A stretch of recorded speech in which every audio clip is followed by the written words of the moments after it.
The stars were silent. No radio waves, no ships, no signs of life. Only the wrecks of 1,000 broken fleets floated in the cold dark. Captain Mara Keene stood at the window of her ship, Odyssey, staring into that endless graveyard. Her face was calm, but her eyes held the weight of stories no one dared tell anymore. Every Academy cadet knew this region of space. The charts called it Sector 01, but everyone else called it the Abyss. It was a place where wars went to die. The place ruled by the Zarketh, the galaxy's greatest monster. "Captain," said her first officer, Lieutenant Reese. "Scanners show nothing alive, not even energy traces, just debris." Mara nodded slowly. "That's what they always said before it came." Reese looked uneasy. "You still believe the stories?" Mara turned her gaze toward him. "Believe? My grandmother was there when it attacked the Illyrian fleet. She said it wasn't a battle. It was a slaughter. Hundreds of ships gone in minutes."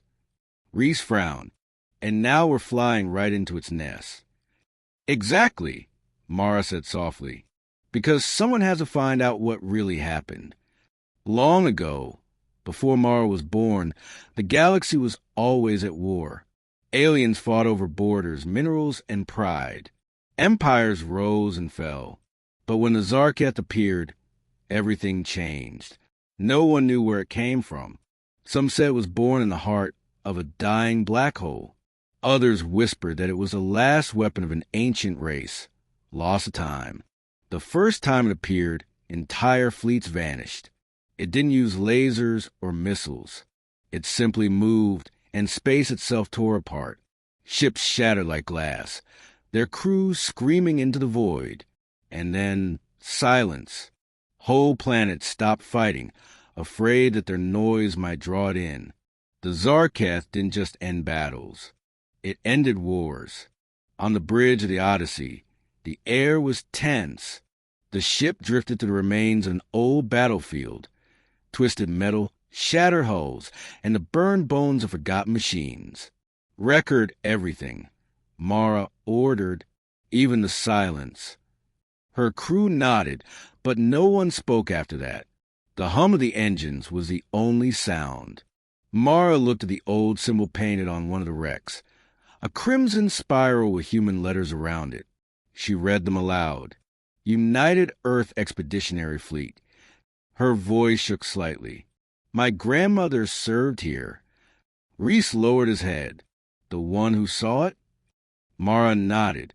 She never spoke of what she saw that day, only that it looked back at her. The ship's lights flickered.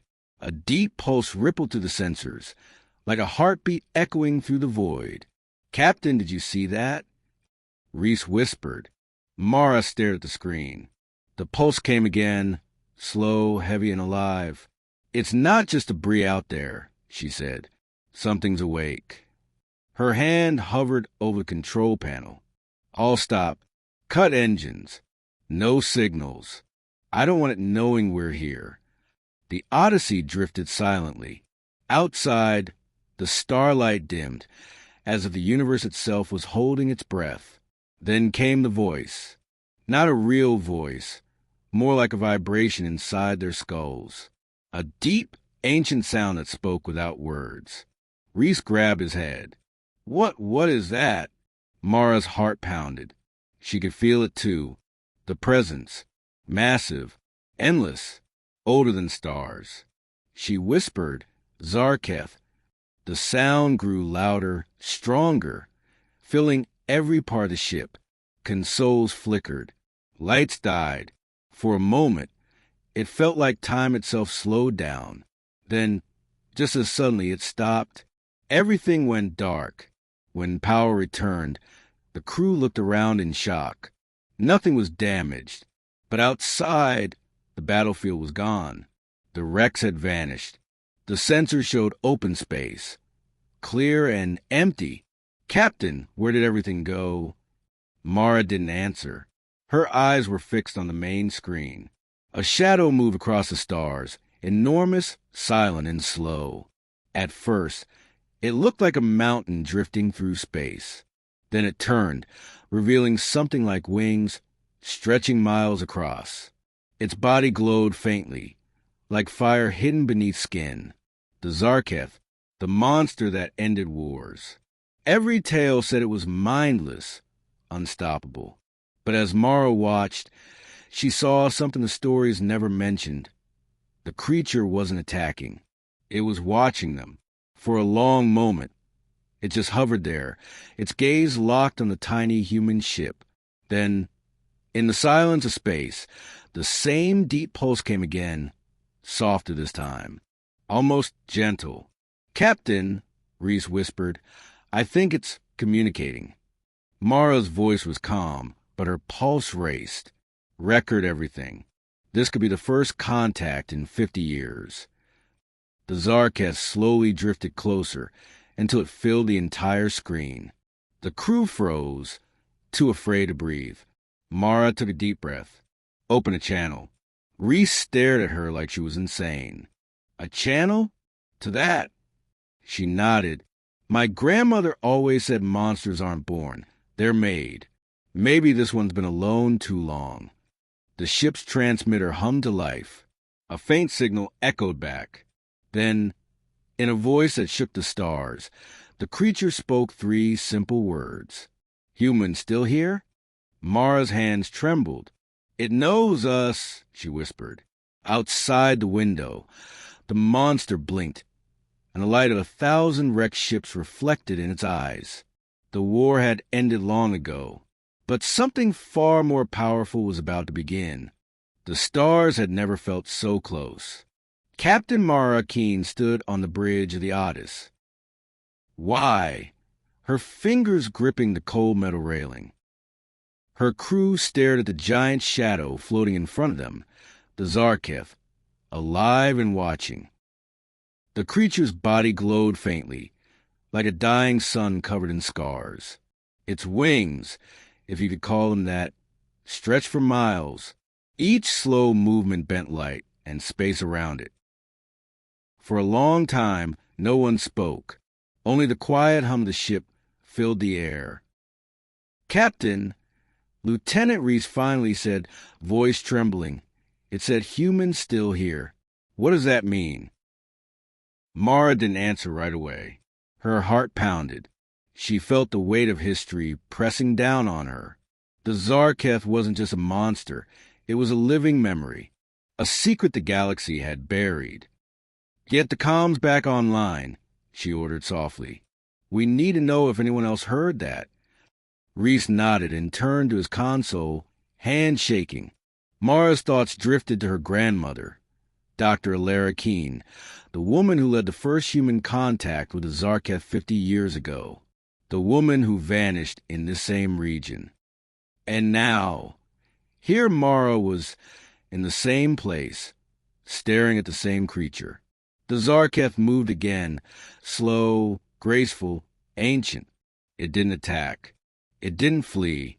It simply hovered, pulsing with a deep rhythm like a heartbeat. The Odyssey scanners began to react. Data filled the screens, waveforms, frequencies, bursts of energy, but none matched any known signal. Reese frowned. "It's sending something. I don't think it's a threat, maybe a pattern." "Translate it," Mara said. "I'm trying, Captain.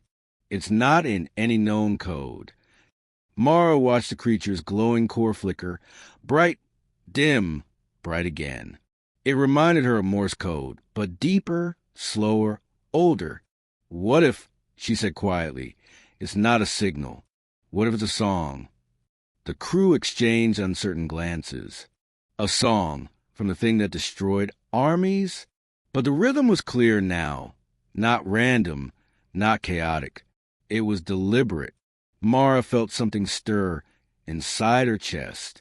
It wasn't fear anymore. It was curiosity. The silence broke when the communications console lit up. "Captain, we're receiving a signal." Reese shouted. "It's not from the creature. It's from nearby." "Show me." The screen flickered to life, revealing a glowing marker floating near a large asteroid field. The signal was weak but steady, human encryption. That's impossible, said the science officer. No human outpost exists this far out. Mara smiled faintly. Then let's find out who broke that rule. She turned to her pilot. Set course for that signal. Keep our distance from the creature. I don't want to test its patience. The engines flared to life, and the Odyssey glided silently through the starfield. Behind them, the Zarketh followed, not close enough to threaten, but close enough to remind them it was there. As they neared the source, the scanners revealed something strange. An asteroid covered in metal plates, engines, and docking arms. Half rock, half human construction. It's not a station, Reese said, adjusting the scanners. It's the lab, built inside the asteroid. Mara's eyes narrowed. A secret base. From the old days. The ship docked carefully. The station was dark. No lights, no movement. Only the faint signal repeating from within. Mara stood by the airlock in a sealed suit, helmet on. Her voice came through the comm. Stay alert. If this place has been quiet for decades, we don't know what we'll find. The door opened with a hiss. Cold air escaped, dry, stale, and heavy. Inside, the corridors were lined with frost. Human logos still marked the walls. United Earth Research Division. As they walked, their lights flickered over old equipment. Frozen computers, shattered panels, and strange cables leading deeper underground. Then they found the control room. The monitors were cracked, but one still flickered faintly. A message looped on the screen in faded white text. Project Seraph status contained. Project Seraph? Reese whispered. Never heard of it. Mara stepped closer. She brushed away the frost on a nearby console and saw a nameplate. Dr. Alara Keene. Her breath caught. That's my grandmother, she said softly. This was her station. A sudden tremor shook the floor. Dust rained down from the ceiling. The ground vibrated like something enormous had moved outside. Captain, Reese shouted to the comm, the creature's coming closer. Mara looked at the screens. The asteroid sensors lit up as the Zarketh approached, its massive form filling the void. It's protecting us, she realized. It's not attacking, it's guarding the station. The realization struck her like lightning. The creature wasn't just connected to humans. It was connected to her family. She turned to the console, hands shaking, searching the files. Most were corrupted, but one opened, a log entry. Her grandmother's voice, faint but clear. If anyone finds this, know that the creature is not our enemy. It is lost, wounded, and alone. We reached it once, through empathy, not fear. The key is in the neural link. If it ever wakes again, remember, it will seek us. The recording ended. The room was silent. Outside, the Zarketh roared, not in anger, but like a call answered after decades of waiting. Mara's eyes filled with tears. She found a way to talk to it. Reese stared at the window, watching the massive creature hover above the station like a guardian. Then maybe, he said softly, it's time we learn to listen again. Mara nodded. Prepare the neurotransmitter. We're going to finish what she started. As the lights of the asteroid flickered back to life for the first time in half a century, the stars outside glowed brighter. And in that ancient silence, the galaxy's most feared monster waited for the voice of humanity. Once more, the old recordings continued to play, their voices echoing to the cold halls of the hidden station. Captain Mara Keene stood frozen, eyes fixed on the hologram of her grandmother, Dr. Alara Keene, as it shimmered in the dim blue light. We made contact today, the recording said. The creature is aware of us. It doesn't think the way we do. It feels in waves, emotion, light, vibration. It's like speaking to a storm that dreams. The log flickered and cut out. Reese looked at Mara, uneasy. A storm that dreams? What was she trying to say? Mara touched the side of the console. That's alive in ways we don't understand. She took a deep breath. Let's find the full recording. As the crew searched, the Odyssey's orbit sensors pinged. The Zarkef was still out there waiting. It circled the asteroid like a guardian, its massive form glowing faintly in the dark. Hours passed before Reese called out, "Captain, I found something. A complete log from the day of first contact. 50 years ago." The team gathered around the console. The screen glowed, and a new recording began. The image showed a younger Dr. Lara Keene, standing in a bright white lab. Behind her, engineers and scientists moved nervously between equipment. Her voice was steady but tense. "We have located the entity near the dying star, Y-34. It's enormous, kilometers across. All weapons fail against it, but we believe it's reacting to our transmissions, the sound." She pointed toward a glowing panel covered in speakers. "It responds to tone. When we play a calm frequency, its light changes color. When we raise the pitch, it retreats. It doesn't understand words. It understands feeling." The video shook. A low roar filled the audio.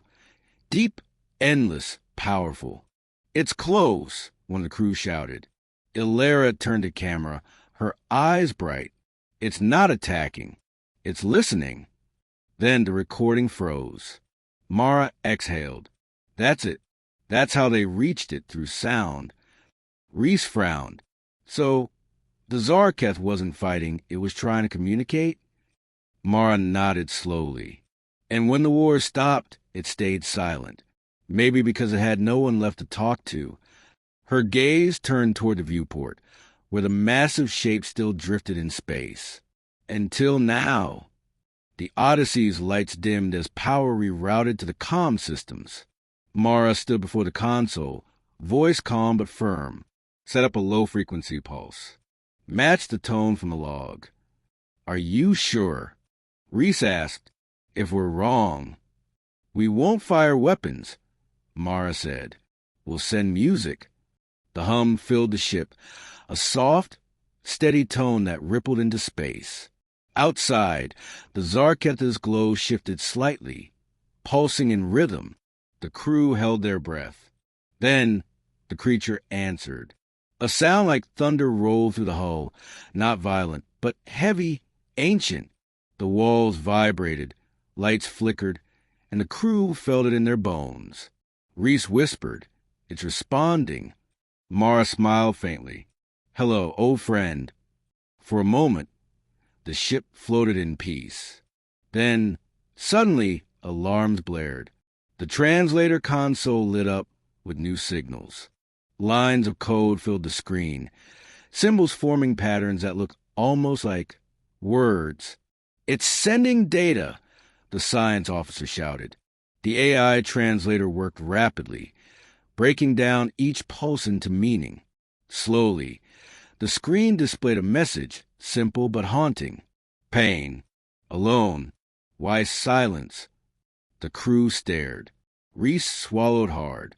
"It's asking us why we stopped talking." Mara's chest tightened. "Because we forgot how." She activated the comm again. Her voice trembled as she spoke into the void. "This is Captain Mara Keene of the human ship Odyssey. We hear you." The creature's glow brightened, almost like a heartbeat speeding up. The translator hummed again, forming a new phrase. "Keene again." Mara froze. Her blood ran cold. "It remembers my grandmother." Reese looked shocked. 50 years, and it still remembers? "Not 50 years to something that doesn't age like us," Mara said softly. "To it, time might be nothing."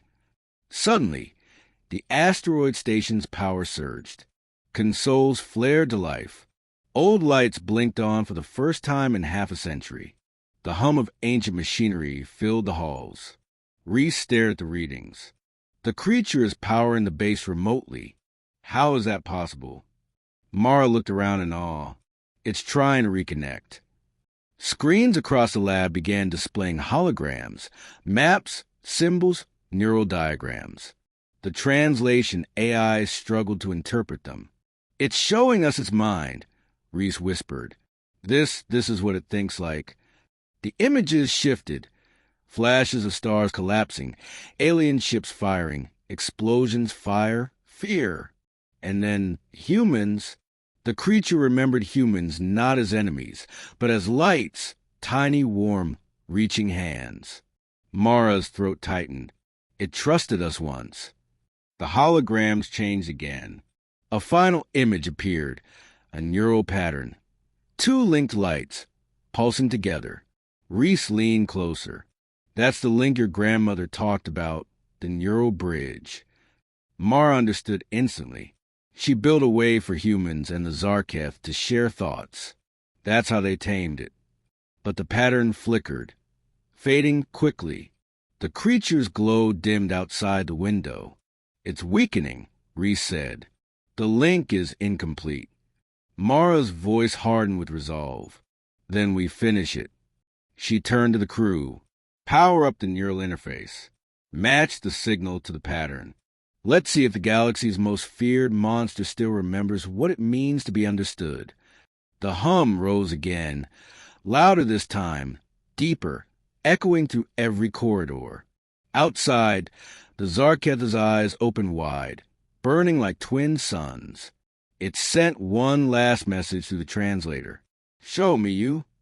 And as the lights around them surged, Captain Mara Keen stepped forward, not as a soldier, but as the voice of humanity, ready to meet the mind of a god. The air inside the station buzzed with static. Sparks jumped from the old cables as ancient machines awoke after half a century of silence. Captain Mara Keen stood in the center of the lab, watching light dance across the walls. The neural bridge was active again. Outside, the Zarketh floated in the void, silent, enormous, and waiting. Its wings shimmered faintly, folding and unfolding like a storm breathing in slow motion. "Status?" Mara asked. Lieutenant Reese scanned the readings. "Neural frequencies are rising. Whatever your grandmother built, it's still functional. Barely. But the system wasn't designed for modern ships. If we overload it, it could fry the entire station." Mara smiled slightly. "Then we'll be careful not to break it." Her crew exchanged uneasy glances. They all knew what she was planning. Direct contact. A link between human and monster. The same experiment that had once nearly destroyed this place. Mara stepped closer to the main console. Dust and frost covered the surface, but her grandmother's handwriting still marked the control panel. "Bridge activation. 2 minds, 1 truth." "2 minds," Mara murmured. "1 truth." She turned to Reese. "Prepare the transmitter. Sync it to my neural signature." Reese's eyes widened. "You're linking yourself to that thing?" Mara nodded. "It trusted my grandmother once. Maybe it'll trust her blood again." Reese hesitated. "Captain, we don't even know what it feels like to share thoughts with something that big. It could break you." Mara looked out the window at the Zarketh. "Or it could finally tell us why it's been waiting all these years." The lights dimmed as power rerouted to the neural bridge. A glowing ring formed above the console, spinning slowly, pulsing in time with the creature's heartbeats. "Link frequency matched," Reese reported. "Ready when you are." Mara took a deep breath. The air felt heavy, like standing inside a thunderstorm. She stepped into the ring. "Begin the connection." The room filled with light, blinding, endless. A deep vibration rolled through the floor. The sound wasn't noise anymore. It was language. Then everything went dark. Mara opened her eyes and gasped. She was no longer on the station. She floated in an ocean of stars, a dream made of light and sound. Shapes moved in the distance, enormous and ancient. She wasn't hearing words. She was feeling them. "You are not her." The voice filled her mind, deep and vast. Mara turned slowly. Before her, the Zarketh appeared, not as a monster, but as a storm of fire and wings made of galaxies and memory. "I'm her granddaughter," Mara said, her voice trembling. "Elara Keen's blood. Elara. Kindness. Pain. Promise." Then silence. Mara felt emotions flood her mind. Sorrow, loneliness, confusion. Images flashed. Her grandmother reaching out, speaking softly, soothing the creature while ships burned around them. Then darkness. "She didn't abandon you," Mara whispered. "She died trying to save you." The light around her dimmed, pulsing slowly. "Humans, always reaching, always breaking. Why?" "Because we believe in change," Mara said softly. "You ended wars, but no one ever asked if you wanted to. They only feared you. Fear. I remember. Their fire. Their screams." Mara stepped forward through the light. "Then remember this too, compassion."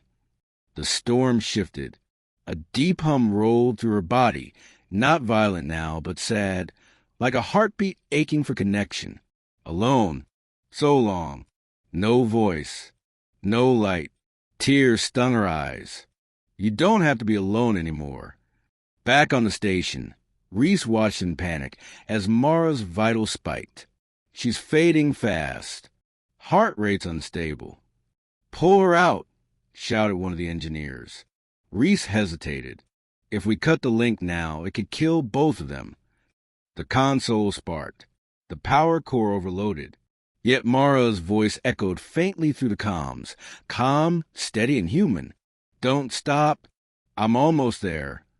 Inside the mindscape, Mara reached out a hand made of light. The Zarketh hesitated. "If I trust you, will you stay?" "Yes," she said. "But you must trust all of us, not just me." The creature's glow brightened, rippling through the stars. For the first time in centuries, it felt something it had forgotten, warmth. Then, "I will listen." Mara smiled faintly. "Then we begin again." The storm of fire folded inward, forming a single pulse of light that sank into her chest. Back in reality, the neural bridge flared golden and bright. The entire station shook as the systems synchronized with the creature's energy. The monitors lit up with new readings. "Link complete," Reese gasped. "It's stable." She did it. The screens displayed a live neural pattern. Human and alien minds intertwined, pulsing as one. Outside, the Zarketh opened its eyes, glowing with the same soft light that filled the station. When Mara awoke, she was lying on the floor. The room was silent. The hum of the station had changed, calm, almost peaceful. Reese knelt beside her. "Captain, can you hear me?" She nodded weakly. "Yes, Anakin too." Through the window, the massive creature turned slowly toward them. No longer a shadow of terror, but something alive, aware and gentle. It spoke, its voice deep and quiet through the ship's translator. "No more fear. No more war. I will protect." Mara smiled. "Then you are no longer the monster that ended wars." The Zarketh's wings unfolded, spreading across the stars like dawn breaking after endless night. "Then what am I?" Mara looked out at the creature, her voice soft. "A friend." And for the first time in living memory, the galaxy's most feared being bowed its head, not in surrender, but in peace. Peace. For the first time in centuries, the void was peaceful. The Zarketh drifted beside the human ship Odyssey, glowing like a newborn star. The monster that once destroyed worlds now followed Mara Keen's command, not out of fear, but trust. In the weeks that followed the Neuralink, humanity changed. News spread across the galaxy like fire. The humans tamed the beast. Aliens laughed at first. Then they saw the proof. Recordings of a creature bigger than moons flying calmly beside a single human vessel. The galaxy that once mocked humanity began to whisper. Some whispered hope, others whispered fear. Inside the United Galactic Council, the mood was tense. Representatives from a dozen species gathered in the great chamber, their voices echoing through the dome. The Ilarian ambassador hissed, "They control it, a weapon beyond any fleet." A Vernon general slammed a clawed hand on the table. No one should hold power like that, not even humans. Only one voice stayed quiet. Admiral Kesrun, commander of the human fleet. His eyes were cold. "You think we control it? You're wrong. It chose us." The Ilarian scales flashed red with anger. Then it must be destroyed, before it decides to choose otherwise. Ren didn't answer, but inside, a seed of fear grew. What if they were right? On the other side of the galaxy, Captain Marakeen and her crew continued their work with the Zarketh, who now called itself Oral. Oral's voice was slow, deep, and calm to the translator. "You speak softly now. The stars are quieter." Mara smiled faintly. "They're learning not to fear what they don't understand." "I remember fear. It burns bright, easy to see." "And trust?" she asked. "Harder, but it shines longer." Mara looked up at the glowing wings outside the viewport. "Then let's keep it shining." But far away, hidden fleets were already moving. The Council didn't believe in peace. They believed in control. A secret alliance of 3 empires formed: the Ilarian Dominion, the Tarn Collective, and the Vernon Authority. Their goal was simple: take Oral from human hands. Operation Silence. They called it. No warnings, no talks, just destruction. It began on the 3rd moon of Delta Theros. Mara had brought Oral there to help repair a damaged research colony. The people cheered when the great creature descended from the clouds, its shadow covering the plains. Children waved. Scientists cried. But above them, hidden among the asteroids, the Council's fleet waited. Over 200 warships cloaked and ready. Inside the Odyssey, Reese frowned at the scanner. "Captain, I'm getting strange readings, energy spikes all around us." Mara's voice turned sharp. "Raise shields. Something's wrong." Before he could reply, space lit up like a sun exploding. Missiles streaked across the sky. The first wave hit Oral directly. The creature roared, not in rage, but in shock. Its massive form twisted, wings flaring. "Who's attacking?" Reese shouted. Mara stared at the radar. "Everyone." The sky burned. Dozens of ships surrounded them, firing nonstop. The ground cracked beneath the colony as explosions rained down. Oral's voice thundered through the comms. "Pain. Why attack?" Mara shouted over the noise. "Oral, defend yourself, but don't kill them. I will not harm the small ones." The creature's wings unfolded, forming a shield of glowing light that blocked the next volley. Energy bursts exploded harmlessly across its body, but the fleet didn't stop. "Captain," Reese yelled, "the Council's transmitting. They're calling an act of war." Mara's blood ran cold. "They've set us up." Back in the Council chamber, Admiral Run watched the battle feed. The human commander beside him whispered, "They attacked our own captain. Why?" Ren's face was stone. "Because the galaxy fears what it can't control." The Ilarian ambassador turned to him, smiling. "Once the beast is gone, humanity will thank us." Ren's jaw tightened. "If it survives this, you'll wish you never fired." On the battlefield, the Odyssey dodged between wreckage and flame. The colony below burned. Shields at 20%. Reese shouted, "Focus power to the bridge." Mara ordered, "Keep transmitting peace signals. Make them see we're not fighting back." But the signals were jammed. No one could hear them. Outside, Oral staggered. Plasma fire ripped through its wings. Mara ran to the window, tears in her eyes. Oral, stay with me. The translator crackled. They break promises like before. No, not all of us, she cried. Please trust me. For a long moment, nothing moved. The flames, the ships, the silence. Everything froze. Then Oral roared. The sound was not rage this time. It was sorrow.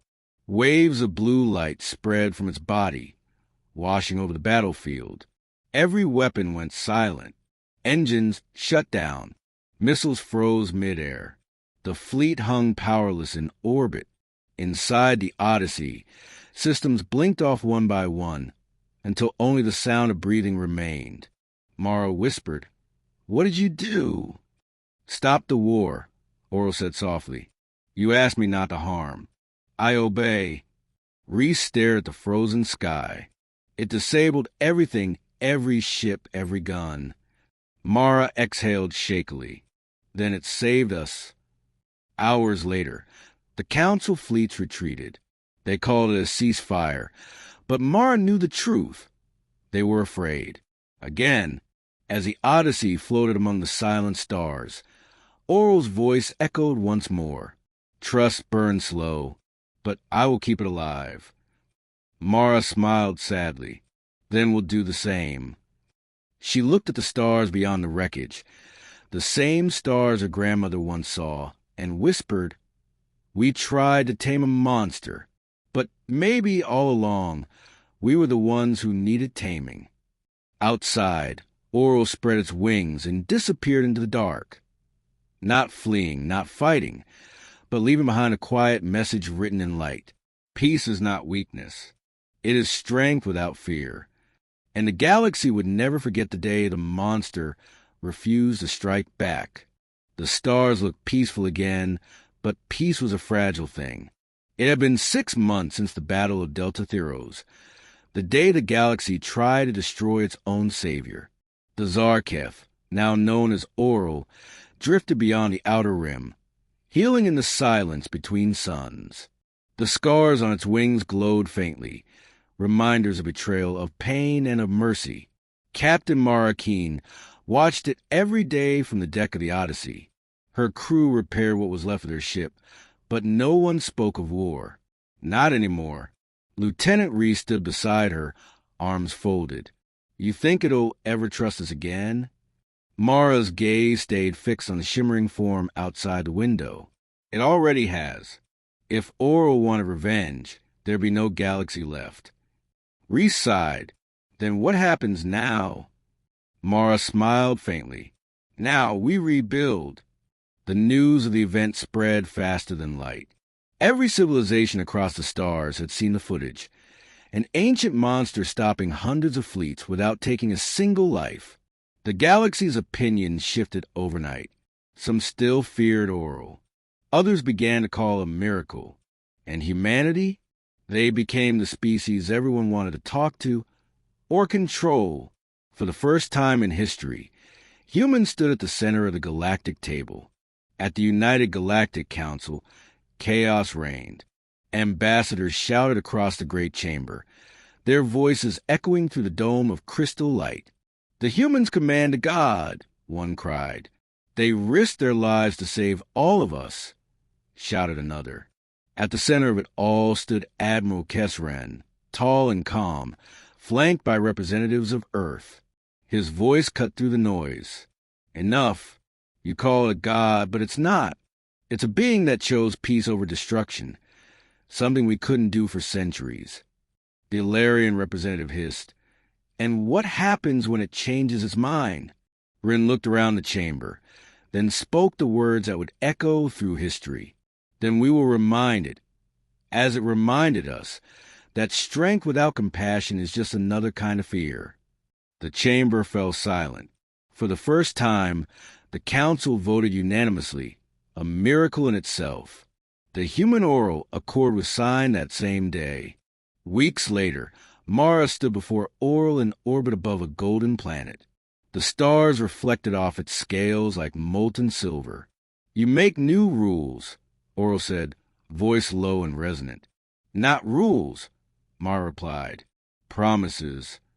Promises break. I have seen it. She smiled sadly. Then we'll make better ones. Oral's great wings shifted, forming a slow spiral of light, a gesture the translators couldn't define, but that Mara had come to understand. Trust. What is this alliance?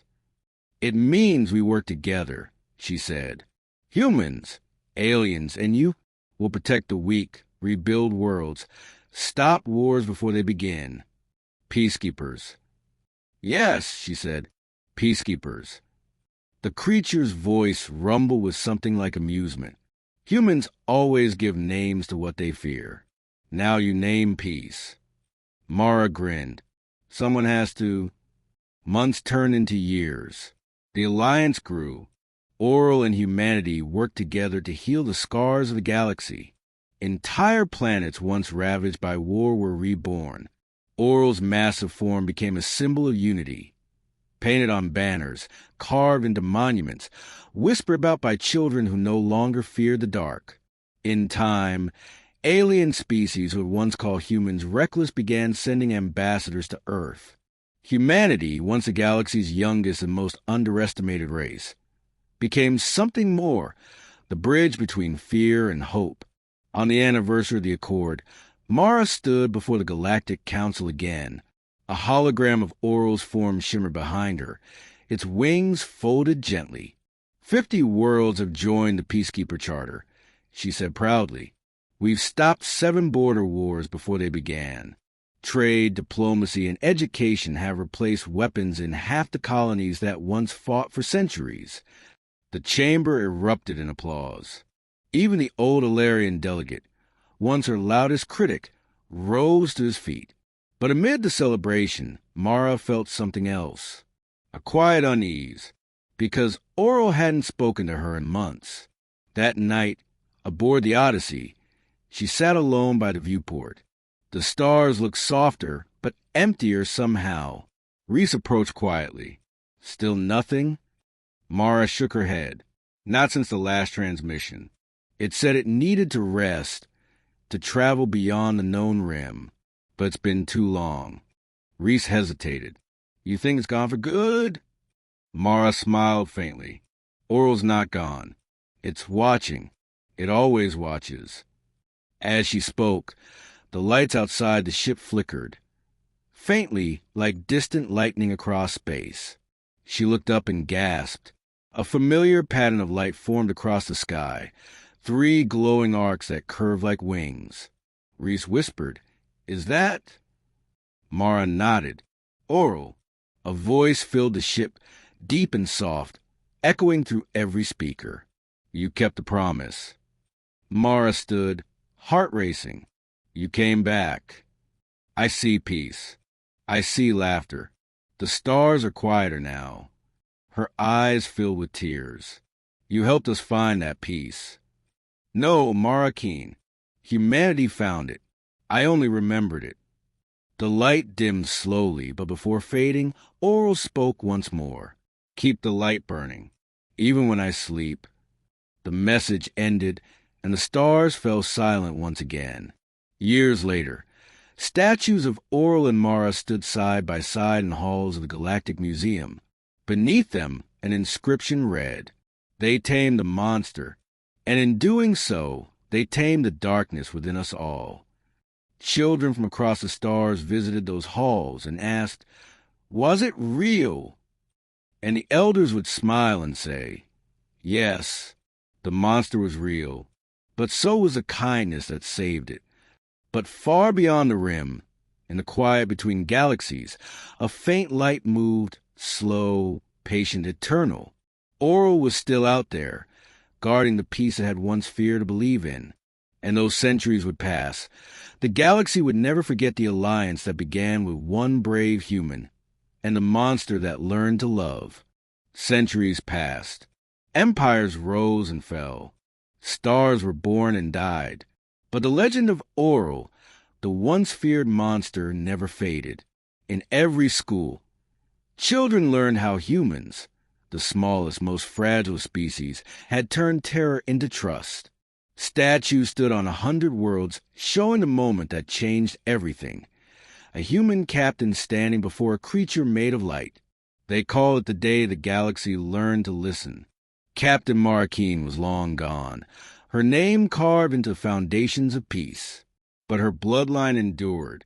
Now, generations later, a young woman named Lyra Keen stood at the edge of the same dark space where her ancestor once made history. She was a scientist, not a soldier. Her ship, the Odyssey II, was built for exploration, not war. She stared at the void before her, whispering into the dark, "Oral, if you're still out there, we've come to find you." The crew around her worked quietly, scanning the empty stars. For 100 years, no one had seen or heard from the creature. Some said it had vanished forever. Others believed it was sleeping beyond the rim. Lyra believed it was waiting. The sensors pulsed. A faint signal appeared, rhythmic, slow, and steady. Lieutenant Vara turned in shock. "Captain, I think it's a heartbeat." Lyra's eyes widened. On screen, the radar flared. A single pulse of blue light rippled across the darkness. Ancient, powerful, alive. The crew gasped. Vara whispered, "It's him." Lyra smiled softly. "No, it's us." It heard us calling. The light grew brighter, unfolding like dawn through the stars. And then, from the shadow of the void, it appeared, a shape larger than mountains, glowing with soft gold. The same creature that once ended wars. Its wings stretched wide, wrapping around the empty space like a guardian's embrace. "Oral." The bridge fell silent. Lyra stepped forward, her voice trembling. "It's beautiful." A deep voice filled the air, not through the speakers, but inside their minds, calm and slow. Many lights, so small, yet still shining. The crew froze. Long have I slept. The stars are changed. But I feel familiar blood. Lyra's heart skipped. "Oral, my name is Lyra Keen. My ancestor, Mara Keen, was the one who—" "I remember," Oral interrupted gently. Her voice was like fire in the cold. "You carried her light." Lyra's eyes filled with tears. "She believed you'd come back. And so I have. But the galaxy is not quiet anymore." Lyra frowned. "What do you mean?" The stars around them flickered, faint distortions rippling through space. Oral's wings glowed brighter. "Something wakes, not my kind. Machines. Cold minds. They seek the silence I once brought." Lyra's stomach turned cold. "Another threat?" "Not a threat. A mirror.